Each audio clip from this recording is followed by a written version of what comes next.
really girly as it is. I'm pretty much a tomboy, so I fit in pretty well. But there's a lot of stereotypes for all not kinds of names are thrown around. So I don't need to say those names, but women's boxing it's a little controversial because there's still that old school mentality. Men don't want to see, and even some women don't want to see other women fight. And my dad's side of the family totally doesn't condone me fighting at all. They asked me if I hated myself because my grandmother asked me, "You must hate yourself."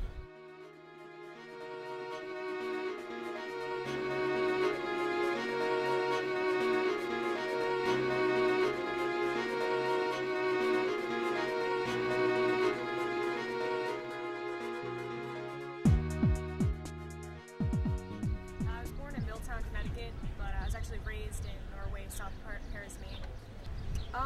Life growing up, it was pretty poor. Just me and my mom. Single parent, I think everybody knows that story. Single mom, having to work.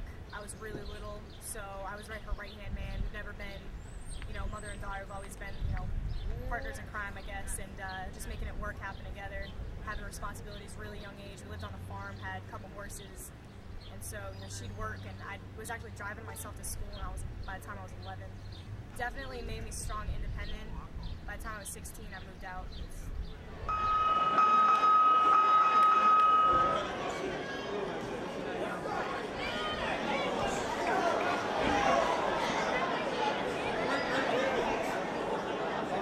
started boxing I started competitive martial arts, actually. I did karate and Kyoshin karate and some jiu-jitsu when I think I was about 7 years old when I started, 6 or 7. I was actually undefeated, and I went to a lot of local tournaments at that age. And then we went to a women's self-defense class. I think I was 13 years old. I don't know if it was a women's self-defense class. It was really like a kickboxing class. And it was actually a pro boxing gym up in Portland, Maine. And one of the coaches actually wanted to pick me up, but when they said, hey, it's going to be $400, $350, $400 a month to train you, there was no way. I found Joey Gamache Sr., his name's huge, and he actually started training in the bottom of an armory in Lewiston, Maine. And that's like classic right out of the movies. Basement, gym, lights didn't work, none of the equipment worked, everything smelled like sweat, looked like the movie Hostel down in the torture basement. It was great. I really liked that. He trained me for, a little bit of time before I went right into the Navy because I said, if I don't get picked up to go to school, I'd really like to continue boxing through the military because the all-service sports are, they're some of the best. Naval Academy taught me a lot of things. Discipline. I've always really been disciplined. I was that little kid that used to tuck her socks into her shoes when she was 2 years old. I've always had this weird organization thing, but definitely gave me a different type of drive and knowing how to manage everything so that it doesn't become unmanageable. Right now, I'm an accountant. I work for Fox Chevrolet in Laurel, Maryland. They picked me up after I got out of school and I left the military. Great opportunity, but I work a lot of hours, and it's not just a job that there's a lot of training to it being an accountant. It's usually something a lot of people go to school for. So, my coach gets frustrated because there's sometimes that my schedule just doesn't work, but dreams can't feed themselves, we always say, so.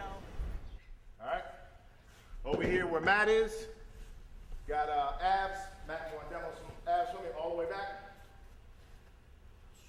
Just like that, or you can go all the way back, 25 to 30 a set. Club One Fitness, I don't even know what I'm talking about, I'm so tired.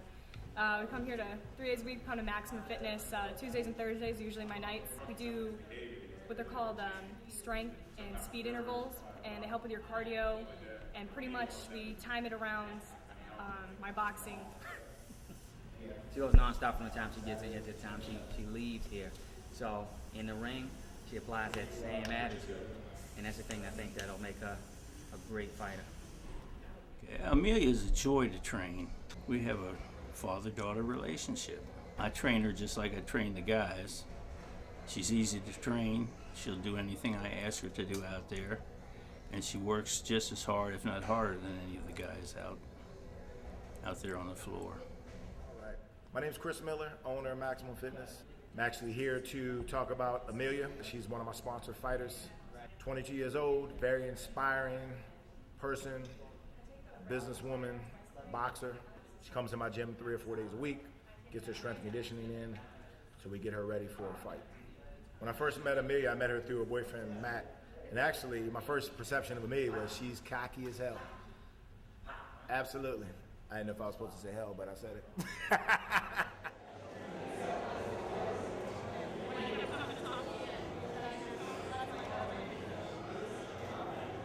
Okay, we just got here. The fight fell through on weigh-ins. The coach, apparently the promoter told the fighter's coach that I had a couple fights and had just been started out boxing.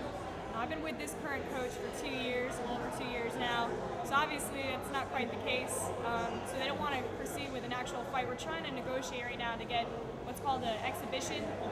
In the amateur leagues, we don't actually do exhibitions. We do training seminars because exhibitions are illegal. I'm going to take away a lot of my skill set. So I'm actually just going to work, just jabs, and I'm going to work on my defense so that I can gain something out of this. Representing Club 1 Fitness, here she is, Amelia Moore. Special training session, 3 rounds.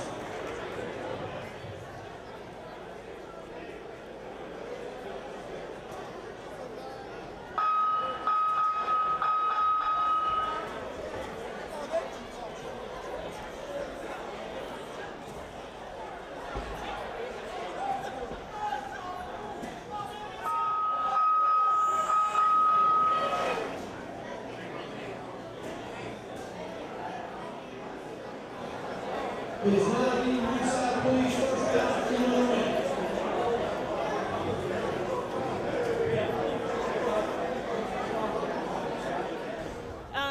So tonight, that was actually a little bit of a dirty, sly work on their part because the girl I was supposed to actually be having an exhibition with was with the fight before me. So I ended up with a girl who is probably at least 15 pounds heavier than me.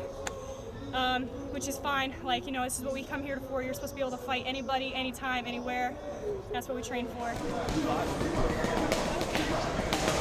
It's just, I joined this league with this group of girls, and I play football on the weekends, and it just made me realize, when you're by yourself and you're in gyms like this, it's really kind of like it's an individual sport. I mean, you have your team, you have your coach, but you kind of only see what you're doing, and then the day you get into the ring, you really know how much you've worked out. But I hear these girls, they talk, they're up at 4:30 in the morning, and it's just like the days that I don't do that, it makes me feel like such a quitter.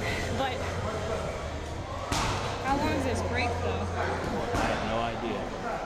I had a twisted intestine. I was supposed to take some time off. I actually was back in the gym that day. That made it so much worse. Knowing me, I got antsy. I hate sitting around. I hate sitting at home. And I started running again. And I decided to pick up a league, so I started playing like flag football. And then lo and behold, after that happened, I broke my hand going to stiff arm somebody to roll off of them. And I got taken down behind before I could get past the girl because I was running the ball.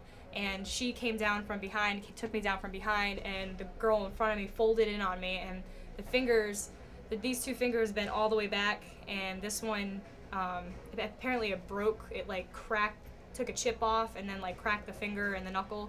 And then the one next to it, this one was dislocated, so I knew that one was messed up because I'm standing back in the huddle and I'm like, oh wow, that doesn't look good because it's over the side. So the weekend after that, I rolled my ankle really bad, so I waited a whole week before I went to the doctors for that, and I couldn't really walk on it. So I actually went to the doctors for the ankle, said, hey, what the heck, look at the hand.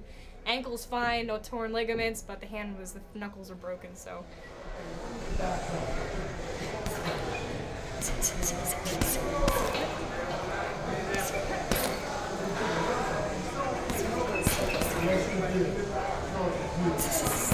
My mom's always always been whispering in my ear, you can do anything you want as long as, you try your hardest. So if she says try your hardest, you better win. She's really competitive, she expects that if you're gonna go out there's no point in losing, but always proud of me no matter what happens, just as long as I don't quit on myself, because that's not what we're about.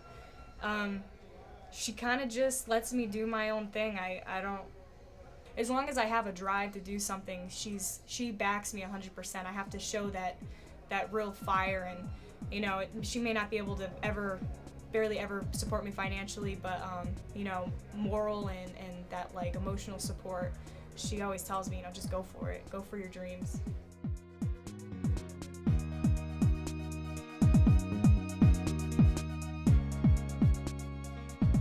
So it's always been a big dream of mine to be able to have kids and have a family of my own. Not now. Maybe like when I'm 32 or something, but not any sooner. Good God. You know, I think that's maybe one thing I learned from my mom. No matter where she went, what she did, whatever she did, I was always with her. I think that's kind of what made me the way I am. Boxing, you ask any fighter, once you start fighting, once you've been in that ring, once you have really are beat down to the core of who you are, it's who you are for the rest of your life, you know.